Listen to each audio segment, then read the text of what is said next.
सफेद बालों वाली बहू। यूं तो चांदनी एक खुश मिजाज लड़की थी, परंतु उसके सफेद बाल उसे खुश नहीं रहने दिया करते थे। एक बार की बात है, चांदनी बाहर मार्केट में सामान लेने जाती है। तभी उसकी टक्कर एक आदमी से होती है और वो आदमी चांदनी से बोलता है, अरे अरे माफ करना आंटी जी, मैंने आपको देखा नहीं। क्या कहा? आंटी? अरे आंटी होगी तेरी बीवी। बुढ़े, अपनी उम्र और मेरी उम्र देखी है? तू मेरी बाप की उम्र का है और मुझे आंटी बोल रहा है? सॉरी मैडम, मैंने आपको देखा नहीं। मेरी नजर सिर्फ आपके इन सफेद बालों पर गई तो मुझे लगा कि आप कोई बुजुर्ग महिला हैं। मुझे माफ कर दीजिएगा। इस तरह से वो आदमी माफी मांगकर वहाँ से चला जाता है और चांदनी भी शॉपिंग करके घर आ जाती है। गुस्से में सारा सामान बेड पर पटक कर वो बैठ जाती है। तभी वहाँ उसकी माँ रीना आती है और चांदनी को गुस्से में देखकर उससे बोलती है, अरे क्या हो गया मेरी बेटी को आज? मेरी बेटी इतने गुस्से में क्यों नजर आ रही है? माँ, अगर इस उम्र में मुझे कोई बूढ़ी आंटी या दादी बोलेगा तो मुझे गुस्सा नहीं आएगा तो और क्या होगा? अच्छा ठीक है, अब गुस्सा मत हो और जाकर तैयार हो जा। भूल गई क्या, आज तुझे लड़के वाले देखने आ रहे हैं। कुछ ही समय में वो लोग घर आते होंगे। जा, अब जाकर जल्दी से तैयार हो जा।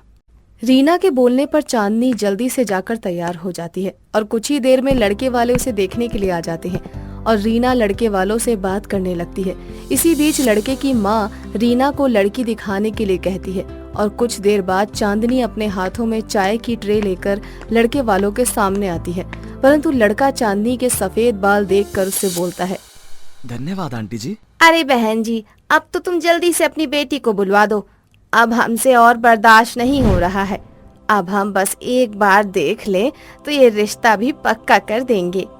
लड़के वालों की ये बात सुनकर चांदनी को बहुत गुस्सा आता है और वो गुस्से में चाय की ट्रे टेबल पर रखती है और उन लोगों से बोलती है, मैं ही हूँ वो लड़की जिसे तुम लोग देखने आए हो। तुम लोगों को मेरे सफेद बाल ही नजर आ रहे हैं, मैं नहीं नजर आ रही? अरे मेरे सिर्फ सफेद बाल हैं, मैं बुढ़िया नहीं हूँ। चांदनी लड़की वालों पर भड़क जाती है, जिसके बाद रीना चांदनी को शांत करती है और उसे कमरे में जाने को कहती है। अब रीना लड़के वालों से माफी मांगती हुई बोलती है, अरे बहन जी, चांदनी की तरफ से मैं आप लोगों से माफी मांगती हूँ।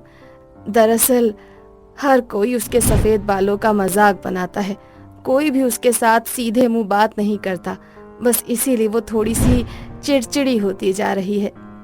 अरे बहन जी, जो सच है इंसान तो वही बोलेगा ना, और ऐसी लड़की को हम अपने घर की बहू नहीं बना सकते हैं। माफ कीजिएगा बहन जी, चल बेटा।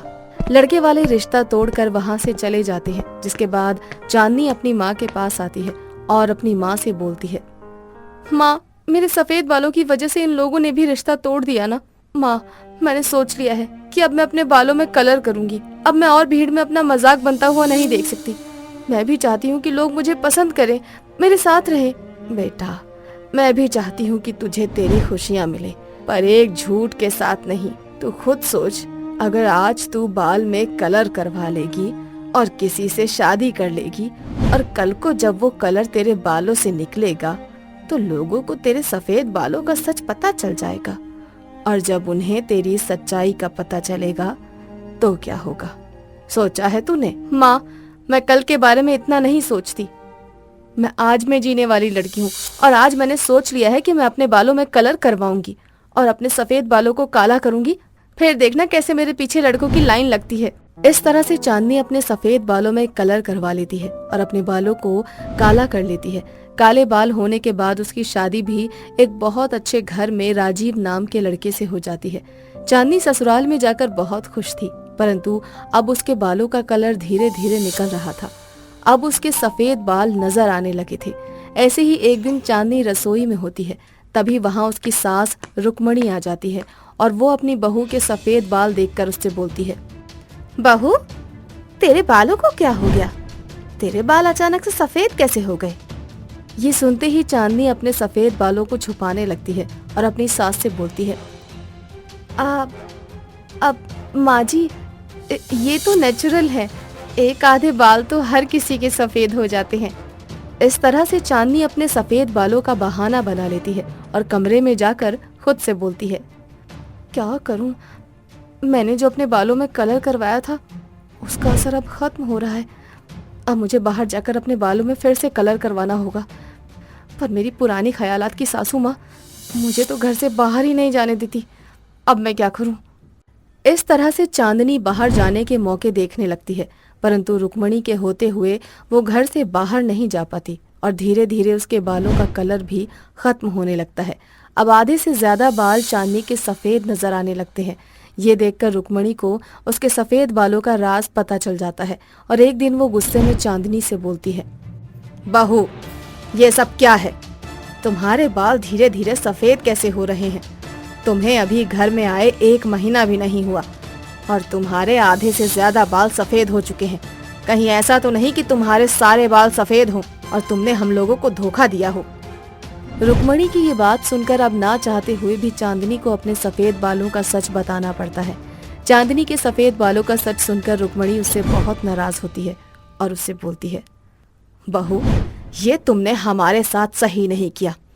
अगर हमें पहले पता होता कि तुम्हारे बाल सफेद हैं, तो हम अपने बेटे राजीव की शादी तुमसे कभी नहीं करते। तुम नहीं जानती, पर तुम्हारे ये सफेद बाल हमारे लिए कितनी शर्मिंदगी की बात है। तुम्हारी वजह से अब हमें लोगों के बीच मजाक का पात्र बनना पड़ेगा। पर माँ जी, इसमें मेरी क्या गलती है? मैं इकलौती तो नहीं हूँ जिसके सफेद बाल हैं। रुक्मणी चांदनी की एक नहीं सुनती और उससे बात करना बंद कर देती है, परंतु राजीव अपनी बीवी चांदनी का साथ देता है और उससे बोलता है, चांदनी, तुम फिक्र मत करो, माँ शुरू से ही ऐसी हैं। वो कुछ दिन तुमसे नाराज रहेंगी, परंतु कुछ दिनों में पहले की तरह ठीक हो जाएंगी और मुझे फर्क नहीं पड़ता तुम्हारे इन सफेद बालों से। मुझे तुमसे प्यार है, ना कि तुम्हारे बालों से।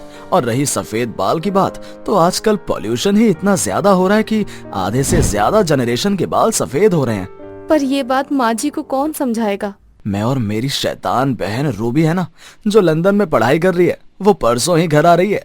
अब वही माँ की सोच बदल सकती है, बस तुम देखती रहना। अब राजीव अपनी बहन रूबी को फोन करता है और उसे सारी बात बताता है। अब 2 दिन बाद रूबी घर आ जाती है और जब वो घर आती है तो उसकी माँ अपनी बेटी के सफेद बाल देखकर उससे बोलती है, रूबी बेटा, ये तेरे बालों का कौन सा हेयर स्टाइल है? माँ, अब मैं तुम्हें क्या बताऊं, विदेश हो या देश, हर जगह पॉल्यूशन इतना ज्यादा हो चुका है कि हर 10 में से 8 लोगों के बाल सफेद होते जा रहे हैं।